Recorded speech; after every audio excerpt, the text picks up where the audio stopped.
Hi, I'm Nick. And I'm Mel. I grew up playing outside. And I grew up doing something meaningful, watching movies and TV. I never had cable, and we finally bought a VCR about the same time DVD players hit the market. Throughout our marriage, Mel has sadly missed many of my pop culture references and movie quotes. So it's time to catch up on all the films I missed. Good evening. Hello, husband. Hello. I'm using my creepy voice because this is the last of our Halloween movies. I'm using my relieved voice. I'm almost through the Halloween season. Yay! You know what's wild is this year we got kids' costumes 3 weeks earlier than usual. Yeah. We did pumpkin carving and apple picking. I honestly feel like Halloween has already happened. I know. You'll feel differently on Tuesday. I'm sure I will. Yeah, totally. Yeah. But anywho, it's just it feels like it comes every once in a while, and then all of a sudden it's there, and I feel like I miss it, and it's gone. Do you need to watch more scary movies to feel like it's really Halloween still? I mean, we could remedy that pretty quick right now. Okay, let's watch a movie right now. Let's go watch a movie. What movie are we watching? Do you know what movie we're watching? I have no idea. You know what? This is a special trick. It's a trick this year. It's not a treat. Okay. And the trick is, I've never seen this movie. Oh. Ooh. It's a treat from our old friend Matt, who you may remember from a previous episode, Uncle Buck. Yeah. Oh, yep. Yeah. Of course. Our special guest, Matt. Our special guest, Matt. He rocks. He gave me this movie and said, I think you should have this on the list. Oh. And oh, cool. It is a movie called... friend suggestion. Okay, yes. Silver Bullet. Silver Bullet. Yes. Make me a bullet. Make me a bullet. We still haven't finished that. I know. The Walking Dead. Okay. I know I have no idea. I have very limited knowledge because I had to get the movie. So I have some knowledge of what it's about. Did you know what the movie was before our wonderful, beautiful friend suggested it? I mean, wonderful, fine. I don't know if I'd go as far as to say beautiful. Ruggedly handsome, maybe, but I don't know. Anyway, potato, or potato, as some people say. I don't think I think I'd vaguely heard of this movie. I've gone to horror movie marathons, and you'll hear about different lineups, and so I'll read lineups. Sometimes I don't go to them, Okay. So I may have known about it in that context, but it just blipped out of my head. But when he mentioned it and I looked it up, I was like, oh, that looks intriguing. Oh, what intrigued you about the movie? I can't tell you because you got to experience it. I knew you were going to say that. What do you think this movie's going to be about? I don't know, but it sounds like a Western, actually. A Western? Okay. Silver Bullet, the name evokes a Western feel to me. Are you thinking about Coors Light right now? Is that why you're thinking Western? Why would I be thinking about Coors Light? Coors Light is known as the Silver Bullet. Tap the Rockies. That's their whole marketing thing. No? Is this a Coors Light horror movie? This is a Coors Light horror movie. People get drowned in the beer vats. No, it's just about the monotony of having to be a brewer at Coors Light, which is the most, I don't know anything about it, but it's just such it's the banquet beer, but it's so basic, right? It's not exotic. So I just imagine it being an existential dread of having to day in and day out brew Coors Light. Okay, back to the movie. Yeah. We don't know anything about it. Let's go watch it. Are you sure? You don't want to give any guesses? I mean, nothing? Silver Bullet makes you think of a Western. Okay. Yeah, that's all I come up with here. What about you? Do you want to say something? No, why are you shaking your head? I am definitely shaking my head at you. Why? Well, it's the last of our Halloween movies. And the name of the movie is Silver Bullet. Oh, vampire. Is that it? I love you. Don't silver bullets kill a vampire? Sure. Do they? Do silver bullets kill vampire, honey? I don't know. I don't usually go hunting for vampires. Wow. Okay. All right. Okay, werewolf? Do silver bullets kill a werewolf? Do they kill leprechauns? What are we just guessing at this point? Oh my gosh, not the movie Leprechaun. Say it isn't so. It's not Leprechaun. No, it's Silver Bullet. It's not Leprechaun. I can safely say without spoilers, there's no leprechauns in this movie. Okay. So obviously I'm not... What are the things that a silver bullet could kill? What do you think a silver bullet could kill? A vampire? A vampire. Okay. And then A leprechaun? What about a Loch Ness Monster? Or, I don't know. Well, I mean, bullets kill lots of things, really. But yeah. Okay. What else is there? I guess we're going to find out, aren't we? I hope so. Please make up a movie poster for this one for me with a tagline. Okay. I'm really dying for it. It's kind of like a James Bond sort of look. Okay. With the gun and like a bullet. Okay. And it's silver. What's the tagline then? It only takes one. I knew you were going to say really? that. I literally said that in my head. Oh my gosh. Weird. All right. Okay. Let's go check it out. Let's do this.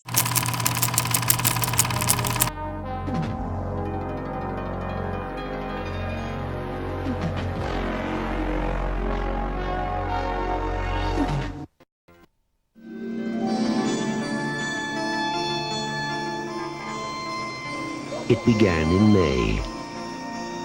And every month after that, whenever the moon was full, it happened again.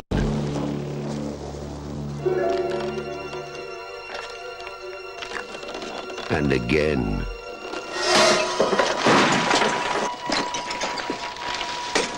What was that? It's over there. Don't point that at me. Nobody knew who or what was responsible. Come on. They only knew it had to be stopped. Now, from the master of mystery and suspense, Stephen King's Silver Bullet.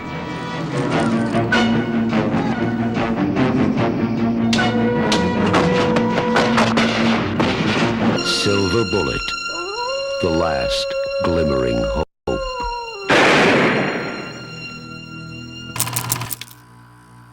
Okay, I held this in the entire time we were talking about this before showing you the movie. Okay. But I have to let it out now, okay? Okay. Oh! I knew it was going to be a wolf howl. Okay. All right. There we go. I feel so much better now. Good. Not as good as the release of becoming a werewolf and terrorizing a town and devouring various creatures. I imagine. I don't do that personally. Wink. But anywho, hi.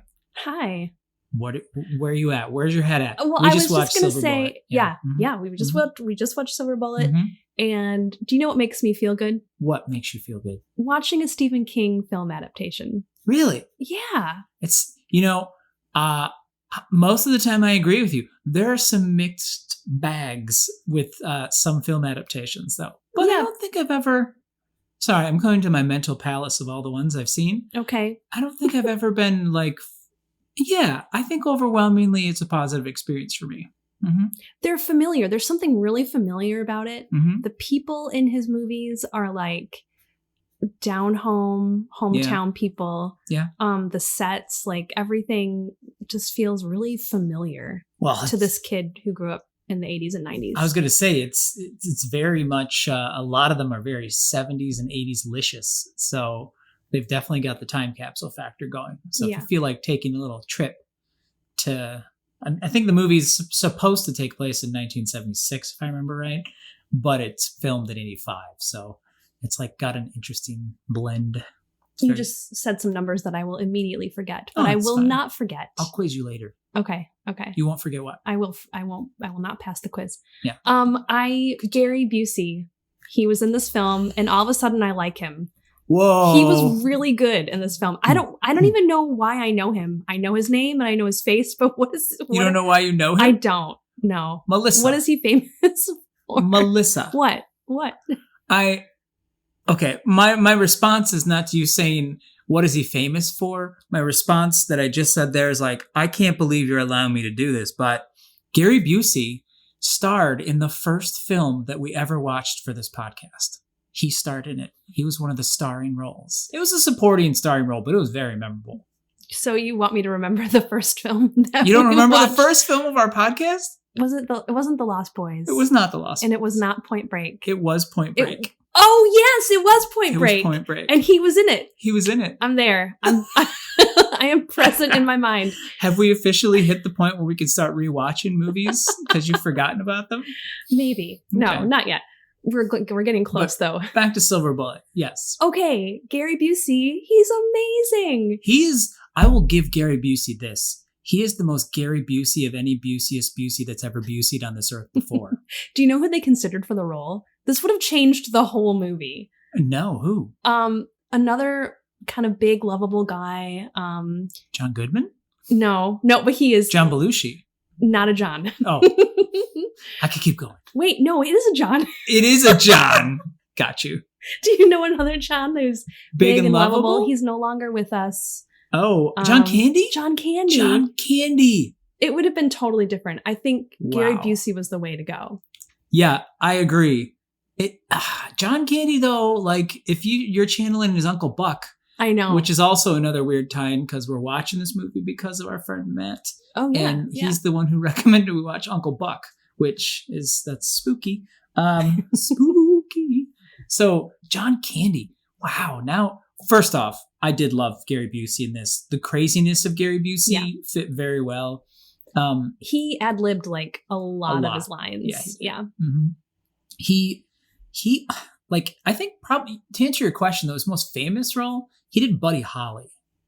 I think that's probably, I think he was nominated for an Oscar for that one, if I remember right. Could be wrong. But anyway. Wow. Okay. He's been in a lot of movies, but usually it's like, he just is he's Gary Busey. You put him in a movie and he's Gary Busey. And it's the crazy eyes. It's his eyes are awesome. The wackiness, the zaniness. He has not slowed down. He's just like that in life. Like, he's kind of shifted into like, I think it was a reality television stuff. He got into some of that stuff. Really? Yeah. So I didn't follow much of it. I just saw it as blips. But okay, so I'll give a quick summary. Mm-hmm. In this film, he played the uncle of a kid, two kids, a boy and girl. The boy didn't have the use of his legs. Doesn't have the use of his legs. So he goes around town in this like motorized wheelchair that his uncle built for him. Yes. And it has a little like moped engine in the back. Yeah. And it gets mileage. Like, it can go, I don't know, 20 miles per hour or something like that. 25 probably. It's perfect. It's actually like every child's dream. Yeah, totally. Really. Mm-hmm. And he has to like fill it up with gas. Like, he goes to the gas station to take care of it and fill it up. It's so cool. Yeah. But this town is being terrorized by a werewolf, and you know right away it's a werewolf. Like, they reveal it with the first murder. The town doesn't know, but you as the audience. Yes. The viewer. The viewer. So of course it's the kids who are kind of figuring this out, and there's a lot of it's really cool. The pacing is good because almost, I don't know, there's a lot of werewolf murders, and then when there was a point where my brain was like, isn't this a person? Isn't this a person in the town who's coming to be a werewolf and terrorizing? Like, are they going to figure out who this person is? Yeah. It really took a long time to get there. It did. Well, and the original book too, like it's a Stephen King book, and it originally took place over the course of I think it was like a year in the book. And it's just because I think it was following the convention of once a month, there's the full moon, and that's when the werewolf strikes, etc. Right.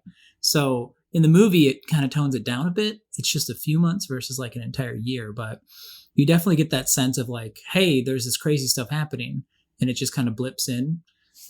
But yeah, that is the fun part. That's the fun guessing game part, though. Once you realize you need to ask that question, then you go into guessing game mode. Yeah. And that's fun as a viewer to try and figure that out. Yeah. So I loved how they revealed who the werewolf really was. Yeah, that was really cool. It was great. Oh, spoilers, by the way, if you haven't seen the movie. Gary Busey's in it. That's not the spoiler, but spoilers ahead, of course. Well, the boy sees the werewolf on a bridge, and he shoots a fire This kid is amazing. It was a bottle rocket. It was a rocket. Yeah, it was a rocket. Yeah. He shoots it at the werewolf, and it stabs the werewolf in the eye. Hits it in the eye. Yeah, yes. that was awesome. Yes. And so then he tells his sister finally, what's going on. And his sister the next day goes around town collecting cans for this drive. Nancy Drewing it up. I know. Nancy Drewing it up. I love it. I love how the sister, she didn't really believe him, but she was like, I'm just going to do it and support my bro. Yeah.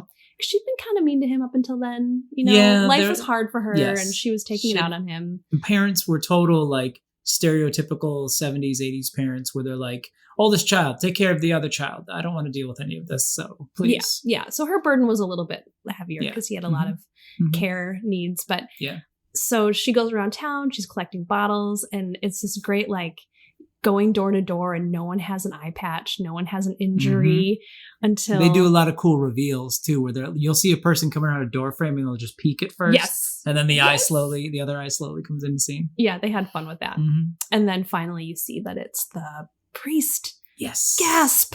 That's when her guard is down too. Yeah. They do the reveal and she doesn't even notice because she's not even paying attention. She thinks she's crazy. Right, exactly. I love it when movies do that. When they show you something, but they don't let the main character see it. Yeah, that's always fun. I love that. Yeah. Thank you for showing us. It's a big wink to the audience. Get it? Because he didn't have an eye. He couldn't wink. He couldn't wink. He could only blink.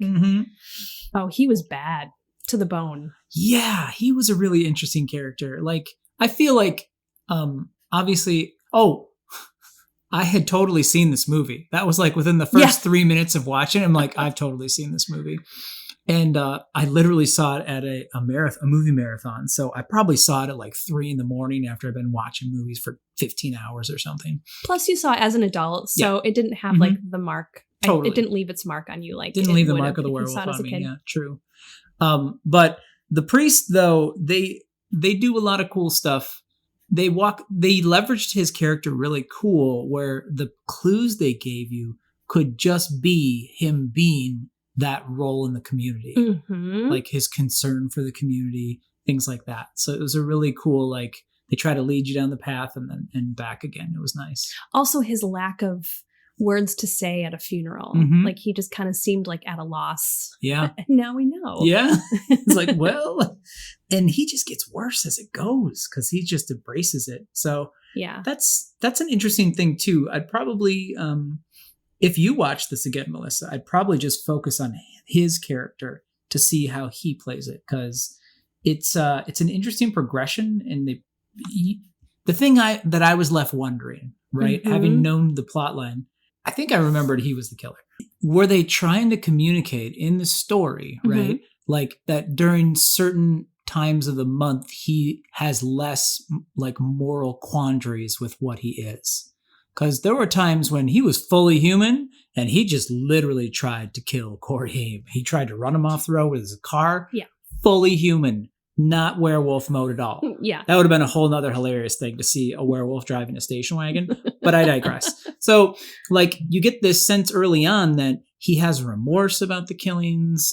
That's why, like, watching the performance, I think, would be really interesting, you know? So, man, I wish I had done that. Can I have a do-over? Of course. Okay. Next year. Next year. So, I think that's interesting to look at in this if you're a rewatcher of it. So, watch that.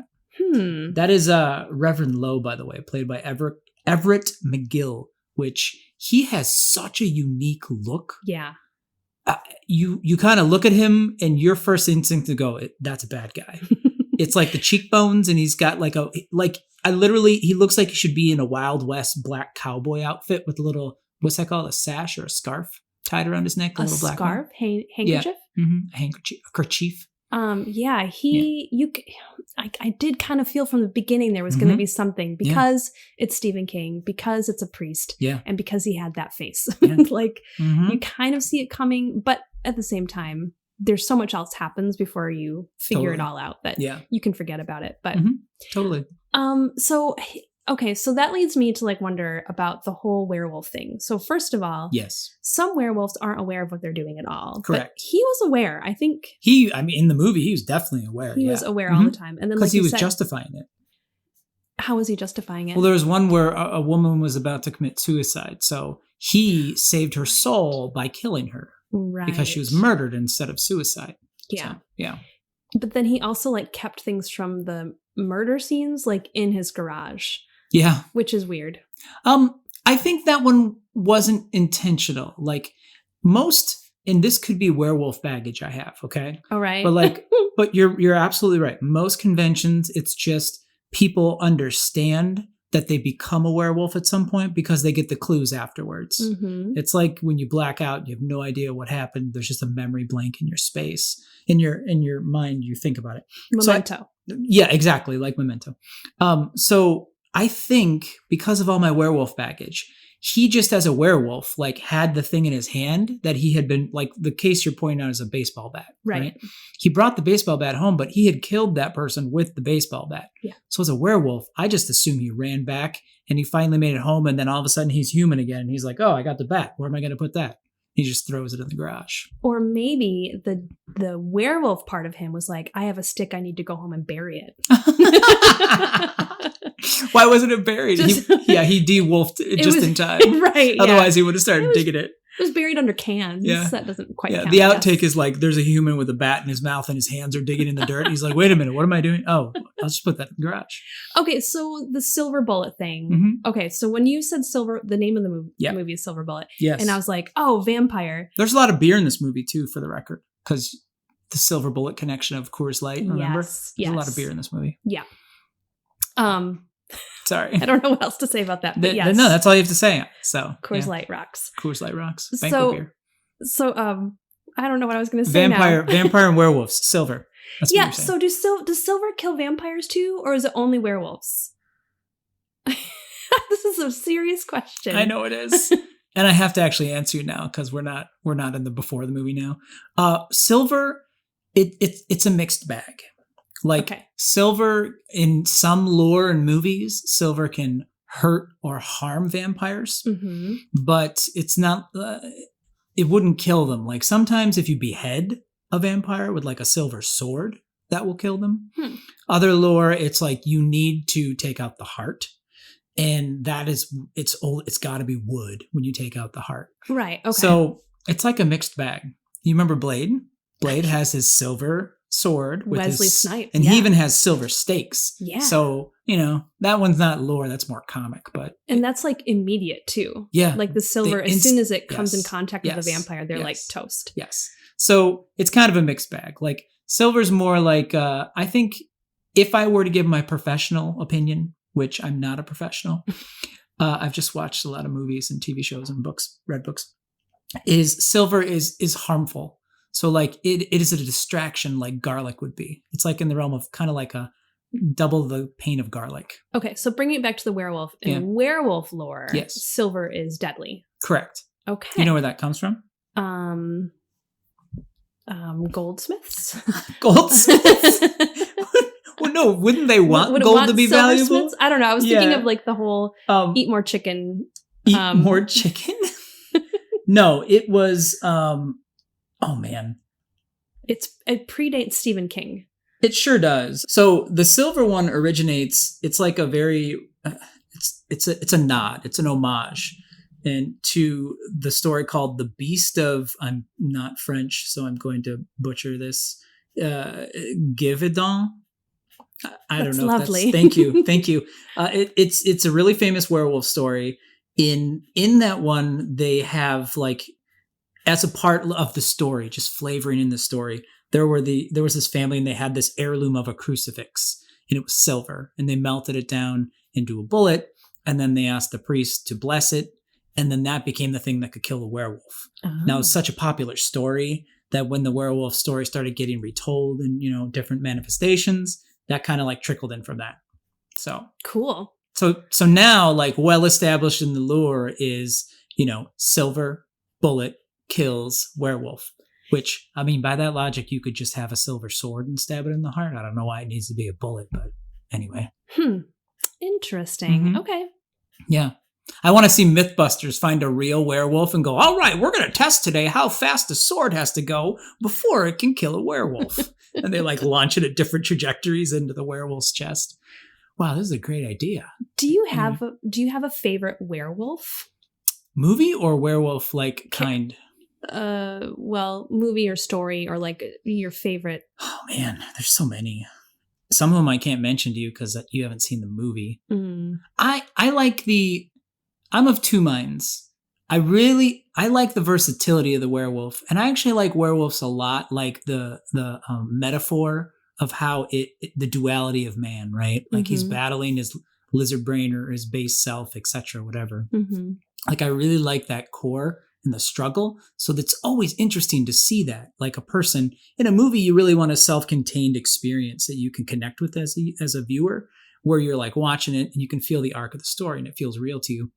Werewolf gives you that like almost every time because you're like the drama of the just it's like that person is a captive in the movie and they need to figure out a way to get out of this prison they've been put into, being the werewolf, being the prison.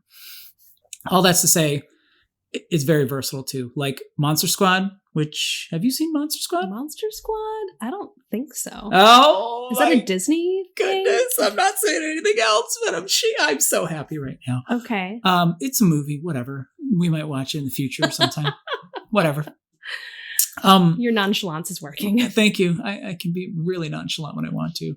I really like I'm really taking a long time to answer this because I don't have a favorite one. I like all the iterations that I see. Oh. I actually just really like werewolves. Probably my least favorite is actually the what are they called? It's the Kate Winslet ones. The Kate Winslet ones? Yeah. I can't remember what they're called. I'm blanking right now, but it's like the war between vampires and werewolves. That was probably my least favorite of the werewolves. Wasn't that Twilight? No, it's not Twilight. And I'm super embarrassed. I can't remember the name of it right now. But Underworld. There we go. Okay, I never saw those. That's one you don't have to be worried about. I'm not going to show you that one anytime soon. Okay. But it's the premise is there's vampires and werewolves. They're real. It was that 90s kick, late 90s, early 2000s, where it's like, let's make everything, quote unquote, real life. And they kind of like bring it into reality, quote unquote. Stylistic though. There's real werewolves. What would it be like using CGI to transform humans into werewolves? They fight the vampires. There's a battle that has raged for hundreds of years between them and all this rich backstory. I like the backstory type stuff, but the werewolves weren't as compelling to me in that movie. And you just had to mention Twilight, didn't you? I could see why you would say that, though, actually. I would say that the Underworld movies are the grown-up version of Twilight. Ooh, shots fired. Whoa. And neither of them, yeah. Anyway, you have to be in a very specific frame of mind or want to watch those movies, in my opinion. Which ones? The Twilight ones? Twilight and Underworld series. Like, you definitely... They're stylized. I mean, Twilight's not even really horror. It's more fanfic. I don't know what you would call it. I'm not going to defend Twilight. I'm not a huge fan myself. Yeah. I never read the books. Yeah, me neither. And I think we watched the first movie just out of curiosity because it was blowing up. Everyone was going crazy about it. Yeah. People I knew had just lost their minds over it. And I knew nothing about it when we watched it, I'm pretty sure. Yeah. And the moment the vampire started sparkling, I was like, I'm out. I can't take this. I don't even know if we finished it. I don't remember the ending. I think I've seen other ones before, pieces of it, because again, I'm like, how does this keep getting made? There's got to be something I'm missing. Do you prefer a werewolf story over a vampire story? This is what I'm saying. What you were just saying, like, made me think that werewolf is your monster of choice. I think I didn't know that about you. I didn't realize that until now. Well, there's differences. I like to watch werewolf stories, but you can't watch a lot of them. Because it loses its potency. Because you literally are kind of watching the same story over and over and over. Mm. The power of vampires is like you can tell so many stories with them because they live so long. True. So you can be in different time frames and have struggles like that, and just there's just such a depth of it, right? But like for like a one-off movie, like I would pick a werewolf movie probably.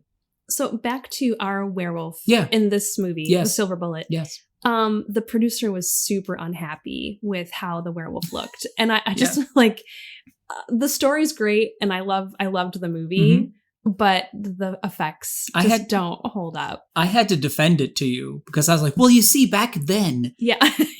And anytime you have to do that, you're kind of like, okay. Yeah. But seriously, back then. It was totally different. Yeah, it was. You don't have the context of having seen the Universal like werewolf film. Have they shown you that one yet? The like Universal? The Wolfman? The Wolfman? Mm-hmm. I don't think I have. I've seen Teen Wolf with Michael J. Fox, right? Yeah. Which, yeah. Yes. And Teen Wolf 2. Have I seen Teen Wolf? You haven't. Okay.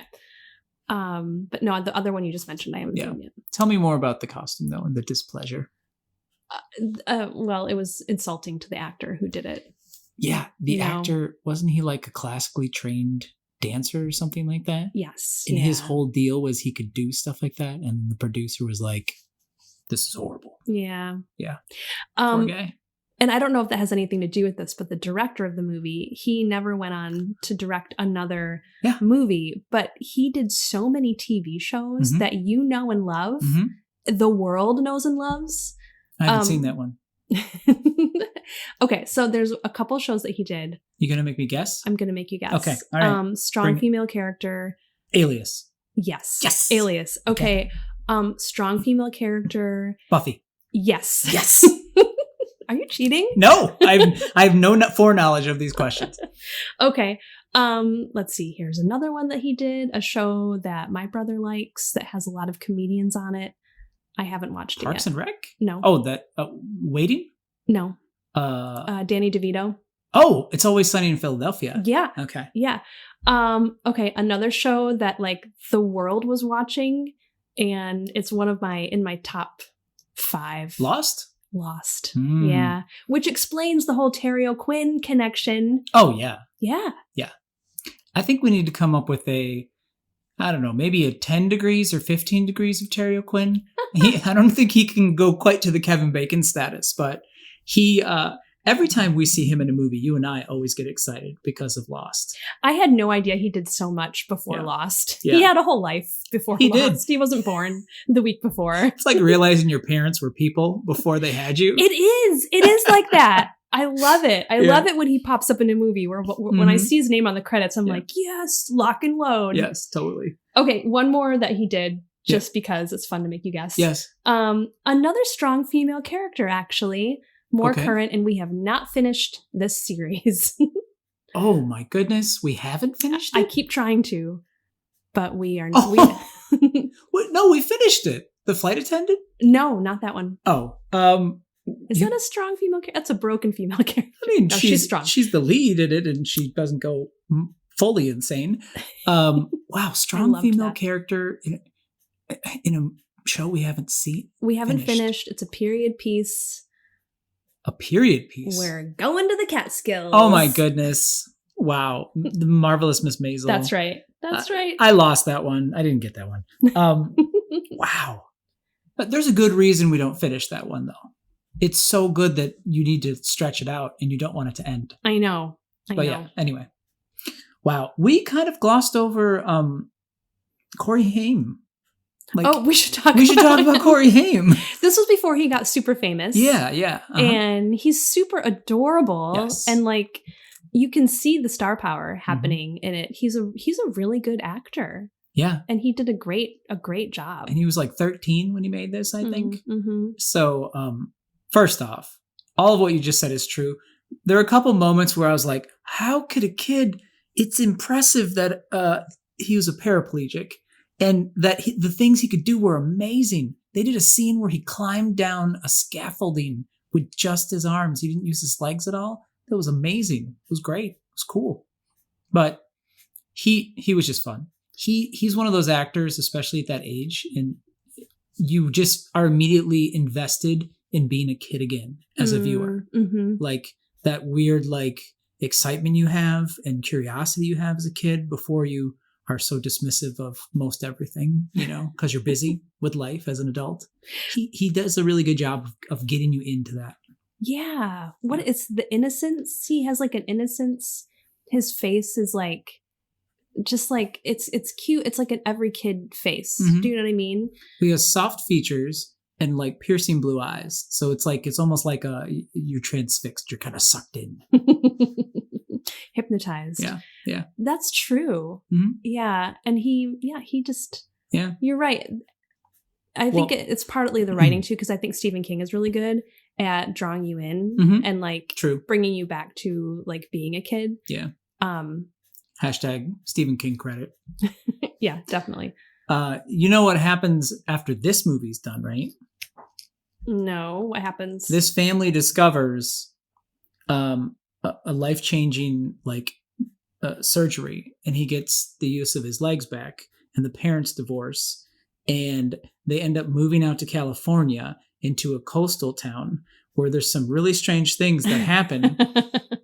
And there's these mysterious things happening, and he gets an older brother somehow. The sister becomes a brother, maybe.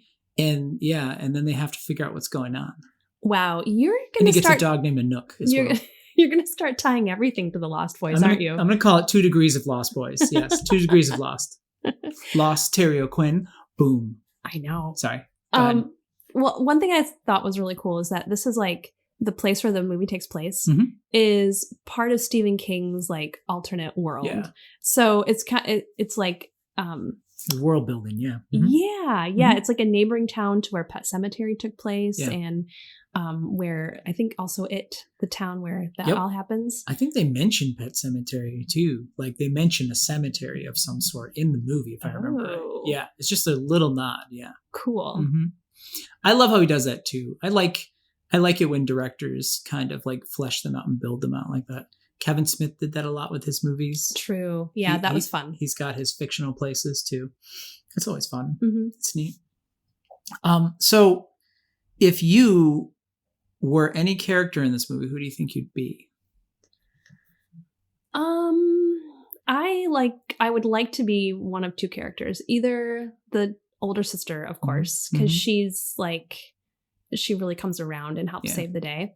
But also Uncle Gary Busey. I could be an aunt. Yeah. I'm a really cool aunt. You are a really cool aunt. That's and true. I like my, my nieces and nephews. So, Yeah. the cool thing about Uncle Gary Busey was that he listened to the He kids. did. That's They were the first ones to figure out what was going on, and he really listened. And he didn't really believe them, but he was like, I'm just going to give this a chance. And that's what, ultimately saved them. So yeah. I'd like to be the uncle. What modifications would you make if you were the aunt, the cool aunt to the wheelchair situation? What modifications would you make? Mine probably would have been a Vespa. Like he gave he gave the boy like this like modified motorcycle. I think I probably would have gone Vespa. Okay. Yeah. I would have like probably mounted a super soaker onto it or something so he could have some kind of projectile to deal with. That's nice. Yeah, totally. I think I would have put, how the Volkswagens for a while had like a little flower holder on the steering wheel so you could have like cut flowers. Yeah I would have done something like that. They just would have blown out once he hit 30 miles an hour. Or a little pocket that keeps your cookies warm. Oh, so you can always have warm cookies. That's a good addition. Yeah. Nice. So what do you think the message of this film was? I'm just going to take it back to like listen to kids. Like there's, give the chance. They have observational skills that you may have forgotten about.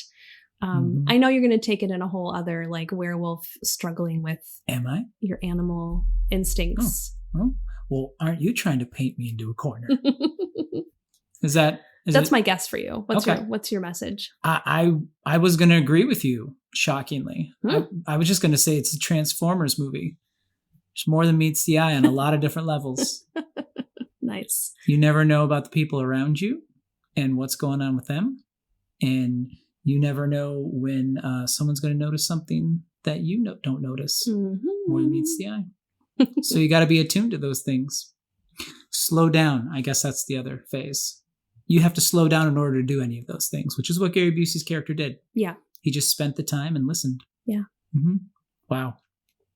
Well, we've successfully put a silver bullet to another Halloween season. Woohoo! I survived. You survived. Oh, great. Now I can relax. Yeah. Till next year. All right. That's a wrap. That's a wrap.